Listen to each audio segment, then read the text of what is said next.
এক চাঞ্চল্যকৰ হত্যাকাণ্ড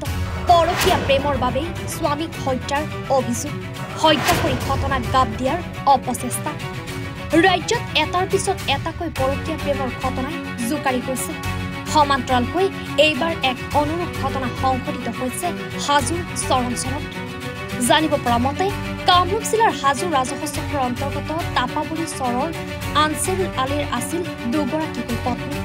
প্ৰথমা পত্নী চমেলা খাতুনৰ লগত একে গাঁৱৰে ৰেজাক আলীৰ আছিল অবৈধ প্ৰেমৰ সম্পৰ্ক পত্নীৰ অবৈধ প্ৰেমৰ সম্পৰ্কক বাধা দিয়াক লৈ সঘনাই হৈছিল স্বামী স্ত্ৰীৰ কাজিয়া প্ৰথমা পত্নীৰ এই অবৈধ সম্পৰ্কৰ বাবে আনছেৰুল আলীয়ে দ্বিতীয় পত্নীৰ লগত থাকিবলৈ লৈছিল যদিও বিগত কেইবাদিন ধৰি আনছেৰুল আলী আৰু প্ৰথমা পত্নীৰ মাজত হৈছিল কাজিয়াৰ সূত্ৰপাত কাজিয়াক লৈ একাংশ মাতব্বৰে গাঁৱতে বিচাৰ পাতি দুয়োপক্ষৰ মাজত আলোচনাত মিলিত হয় যদিও পুৱাৰ ভাগত পথাৰৰ মাজত এডাল ভেলকৰ গছত চিপ লৈ আত্মহত্যা কৰে স্বামীয়ে স্থানীয় ৰাইজৰ অভিযোগ এয়া এক পৰিকল্পিত হত্যাকাণ্ড ইয়াৰ পিছতে স্থানীয় ৰাইজে উত্তেজিত হৈ হত্যাকাৰীক ফাঁচীৰ দাবী জনায় ঘটনাস্থলীত আৰক্ষী উপস্থিত হৈ নিয়ন্ত্ৰণ কৰে পৰিস্থিতি মৃতদেহটো আৰক্ষীয়ে উদ্ধাৰ কৰি মৰণোত্তৰ পৰীক্ষাৰ বাবে প্ৰেৰণ কৰে ঘটনা মানে এতিয়া আমি সেনেকে নাজানিলেও তাৰমানে আমি ৰাতিপুৱা টোপনিৰ পৰা উঠি শুনা পালোঁ যে আনছেৰে ফাঁচি লৈ পথাৰৰ মাজত ফাঁচি লৈ মৰিছে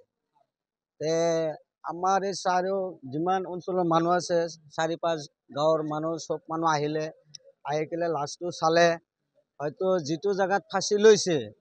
কিন্তু আমাৰ এতিয়া ৰাইজৰ সন্দেহ এইটো ফাঁচি লৈ মৰা মানুহ নহয় বোলে অনুমান হয় আধাৰ এইটো আমাৰ মানে ৰাইজৰ সন্দেহ এইটো পৰিকল্পিতভাৱে এই ল'ৰাটোৰ শহুৰ শাহুৱেক ইয়াতে মিলি এই ল'ৰাজনক হত্যা কৰিছে মোহাম্মদ শুকুৰ আলী ঘৰ আপোনাৰ এইটো সোমবাৰে বজাৰৰ ওচৰতে তাৰপিছত মানে ইয়াতে বিভিন্ন ধৰণৰ বেয়া মন্তব্য দিয়াৰ কাৰণে ৰাইজে উত্তম মাধ্যম দিয়াৰ পিছত তেওঁলোকে পলায়ন কৰে এতিয়া আমাৰ ৰাইজৰ সন্দেহ সব ৰাইজৰ সন্দেহ এক পৰিকল্পিতভাৱে হত্যা কৰা বুলি আমাৰ সন্দেহ আমাৰ এইটো ন্যায় লাগে আমি প্ৰশাসনৰ ওচৰত চৰকাৰৰ ওচৰত আমাৰ দাবী আমাৰ এইটো উচিত ন্যায় লাগে হত্যাকাৰীক গ্ৰেপ্তাৰ কৰক হত্যাকাৰীক গ্ৰেপ্তাৰ কৰক অনতিপলমে হত্যাকাৰীক গ্ৰেপ্তাৰ কৰক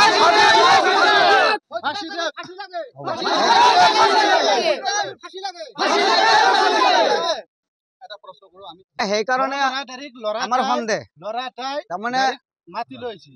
ল'ৰাটো মৰিছে ফাঁচি লোৱা মানুহ অৱশ্য আমি দেখিছো সন্দেহ ৰাইজৰ আমাৰ এইটোৱে সন্দেহ পৰিকল্পিতভাৱে হত্যা কৰা হৈছে হয় মানুহজনৰ যিটো পৰিবাৰ আছে তেখেতৰ নাম কি আছিল চমেলা খাতুন কিমান দিন হ'ল বিবাদ আবদ্ধ হৈছে এইটো আপোনাৰ নাই 25 বছৰ মান হৈছে ডাঙৰ ছোৱালী বিয়া হৈছে যিহেতু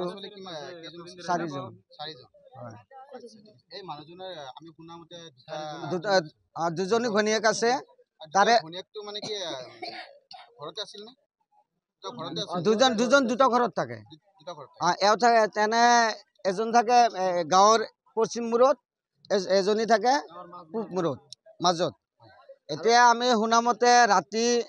3টা বজাত ল'ৰাটোই তাৰ দেউতাকক সেইটো ঘৰত মাতি নিয়া বুলি হয়তো তাৰ সৰু ঘনীয়েক যিটো সেইজনী কৈ আছে এটা মোক শুনা কথা আমি দেখা নাই তো শুনা কথা তাৰে ল'ৰা ৰাতি 4টামান বজাত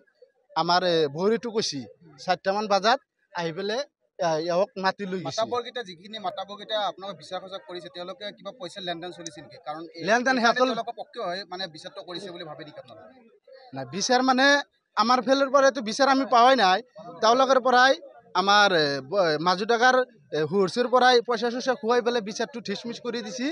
আৰু যাই পেলাই তোমাৰ ঘৰত জোৰ জবস্তি থৈ গৈছি আৰ আমাক ভয় দেখাই থৈ গেছি যে ইয়াতক জেলেৰ ভাত খুৱাম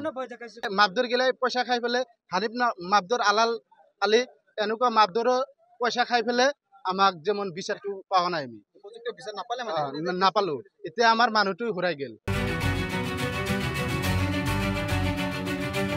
হাজোৰ পৰা মৃদুল মজুমদাৰ ৰিপৰ্ট এনি ভাৰত 24